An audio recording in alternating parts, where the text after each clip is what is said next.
अस्सलामु अलैकुम वरहमतुल्लाह। अब आज हम सूरतुल माऊन तर्जुमा तजवीद और क्या सबक है इसमें इसी हिसाब से पढ़ेंगे इंशाअल्लाह। स्टार्ट लेते हैं। अऊज़ु बिल्लाहि मिनश शैतानिर रजीम। बिस्मिल्लाहिर रहमानिर रहीम। أرأيت الذي يكذب بالدين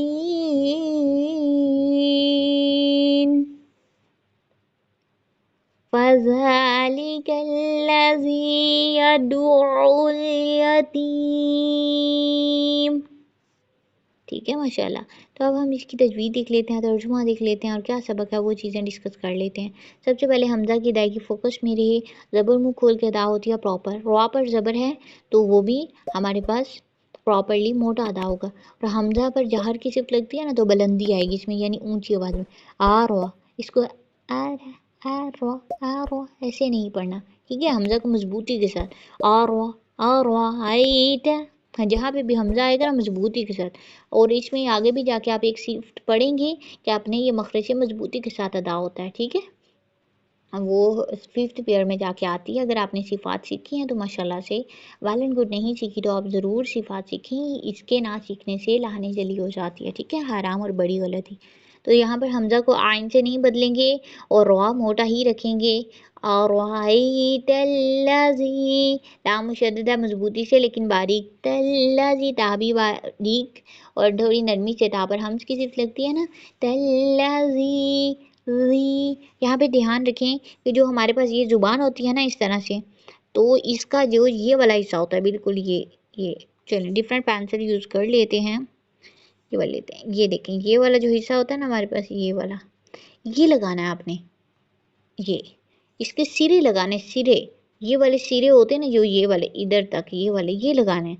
ये जो आगे वाला हिस्सा है ना बिल्कुल, ये बिल्कुल टॉप पे आ रहा है, ये वाली टिप ये नहीं लगानी हमने, इसको स्किप कर दें। ये लगाएं, ये वाला पीछे वाला हिस्सा, ठीक है। तो अब आप ध्यान से जो दांतों के किनारे हैं ना वहाँ पे सिरे लगाने हैं, सिरे, नोक ना लगे, ये नोक होती है अगला हिस्सा, ठीक। तो अब ध्यान रखिएगा। तो कैसे, तल्लाज़ी ज़ी, इससे नरमी आएगी, खूबसूरती आएगी। हो सकता है आप पहले भी अदा करते हो लेकिन आपकी सीटी ना आती हो, लेकिन इससे नरमी भी आएगी और इसकी दुरुस्त अदायगी होगी। तल्लाज़ी ज़ी युकज़्ज़िबु बिद्दीन। यहाँ पर पेश है तो अदायगी फोकस में रहे। यहाँ पर पेश है, ठीक है। और तो काफ ज़ाल मुशद्ददा मजबूती से युकज़्ज़िबु, और वैसे ही ज़ाल बिल्कुल, अगर हमारी ये ज़ुबान है तो इसमें जो है वो क्या करना है, यहाँ से बिल्कुल इस वाले हिस्से को नहीं लेना और यहाँ साइड्स को हमने लेके ओके कर देना है, ठीक है। तो कैसे करके हैं जी, युकज़्ज़िबु, काफ को स्माइली फेस करके, ये सारे बारीक हरफ है ना तो स्माइली फेस कर लें। और यहाँ पर पे जो पेश है वो होंठों की गोलाई से अदा होता है यू, लेकिन ज़ुबान की जड़ तालु की जानब ना उठे तभी बारीक रहेगा। युकज़्ज़िबु बिद्दीन, दाल पर जो है जमाव होगा, 1 सेकंड का पॉज लेंगे। बिद्दीन, यहाँ पर नून साकिन हो जाएगा आखिर में वक्फ की सूरत में। और ध्यान रखिए मध्य आरिज़ का कायदा है, इसको 6 काउंट पढ़ना ज़्यादा बेहतर है, ठीक है। नेक्स्ट आप देखिए, नेक्स्ट आइटम बार का है फ़ज़ालिका, फ़ा जो है ना इसमें ऐसी सिफ्त होती है कि ये बस सहूलत अदा हो जाता है, ठीक है, आसानी से अदा हो जाता है फिसल कर। तो इसमें हम इसकी सिफ्त लगती है, सांस भी जारी होता है। फ़ज़ालिका, फ़ज़ालिका, ज़ाल की अदायगी पर बात हो चुकी है। फ़ज़ालिका, ठीक है। लाम को काफ में हम्ज़ की सिर्फ थोड़ी सी आती है, फ़ज़ालिकल्लाज़ी। तो ये सारा माशाल्लाह डिस्कस हो चुका है। यदुउल, आइन के हम मखरज फोकस, दाल पर पेश है होंठों की गुलाई से। यदुउल आइन, यदुउल, ठीक है। यदुउल यतीम, यहाँ पर ज़बर है मुँह खोल कर, तागे नीचे ज़ेर है, ज़ेर की अदायगी मजहूल ना हो, मीम साकिन हो जाएगा फिर से। ये मद आरिज़ 6 काउंट पढ़ना इसको बेहतर है, ठीक है। 2 काउंट्स भी पढ़ सकते हैं, 4 भी 6 भी, लेकिन 6 काउंट पढ़ना मद आरिज़ को बेहतर है। और मद लीन आरिद जो है उसको 2 काउंट्स पढ़ना बेहतर है, ठीक है। वैसे उसके पास भी चॉइस होती है 2, 4, 6 की। चलें अब हम इसका तर्जुमा देख लेते हैं। अरअयत, کیا تم نے دیکھا الذی وہ جو، ہم نے اس کا اللہ جی کا ترجمہ پیچھے بھی پڑھا، جو جسے جس نے ایسے کر کے اس کا ترجمہ ہوتا ہے، ٹھیک ہے. تو یہاں پہ آ گیا وہ جو کہ یکذب جھٹلاتا ہے بالدین روزے جزا کو. اب بات ہو رہی ہے اس انسان کی جو جھٹلاتا ہے روزے آخرت کو. اب آپ دیکھیں کہ ہم بھی تو جھٹلاتے ہیں. ہم کہتے ہیں ہم مانتے ہیں آخرت آئے گی، لیکن ہم یاد تو نہیں رکھتے نا. ہم کیا کرتے ہیں، ہم ہمارے اعمال سے تو نہیں لگ رہا ہوتا کہ ہمیں آخرت یاد ہے. کیونکہ اگر ہمیں آخرت یاد ہو، موت ہمیں یاد ہو، تو ہم ہر گناہ سے پہلے سوچیں کہ اچھا یہ گناہ میں کر رہی ہوں تو ہو سکتا ہے اسی لمحے میری موت آ جائے، تو میں آخرت میں پیارے اللہ جی کے سامنے کیسے جاؤں گی. پھر تو ایسا ہمارا ایٹیٹیوڈ ہونا چاہیے. لیکن ہمارا ایٹیٹیوڈ ایسا تو نہیں ہوتا، کہیں نہ کہیں ہو بھی جاتا ہوگا لیکن کہیں نہ کہیں نہیں ہوتا. تو ہم نے اس ایٹیٹیوڈ کو اپنانے کی کوشش کرنی ہے کہ ہم نے اپنی آخرت کو یاد رکھنا ہے، ٹھیک ہے.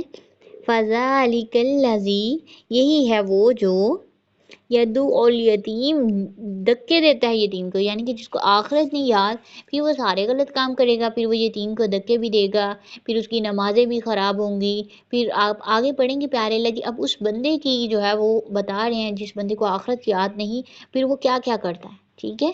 تو آپ دیکھ لیں کہ اگر آخرت ایک پوائنٹ آخرت ہمیں یاد نہیں ہے تو ہماری زندگیاں پھر کس طرح سے تباہ و بربادی کی طرف جا سکتی ہیں، تباہ و برباد ہو سکتی ہیں. تو اس بات کا بہت دھیان رکھیں. اور پیارے نبی صلی اللہ علیہ وسلم نے فرمایا لذتوں کو کم کر دینے والی کو کثرت سے یاد کرو. تو اس لیے موت کو یاد رکھا کریں ہر عمل سے پہلے، ہر کام سے پہلے، تاکہ آپ کے لیے نیکیاں کرنا آسان ہو جائیں، گناہ کرنا مشکل ہو جائیں. کیونکہ مرنا تو ہم نے ہے، کیوں نہ پیارے اللہ جی کی رضا حاصل کر کے مریں، تاکہ دنیا میں اگر کہیں سکون نہیں بھی ملا، دنیا میں آسانیاں نہیں بھی تھی، تو آخرت میں ہمارے لیے آسانیاں ہو سکے. پیارے اللہ جی بہت بہت راضی ہوں آپ سے عافیتوں کے ساتھ. آمین یا رب العالمین. سبحانك اللهم وبحمدك ونشهد أن لا إله إلا أنت ونستغفرك ونتوب إليك واجعله ربي رضيا. پیارے اللہ بنا دیجیے اسے اپنی رضا کا سبب. پیارے اللہ ہمارے تھوڑے عمل کو زیادہ کر کے ناقص کو کامل و خالص کر کے قبول فرما لیجیے. کہنے سننے سے کئی کئی گنا زیادہ عمل کی توفیق دیجیے. عافیتوں کے ساتھ. آمین یا رب العالمین.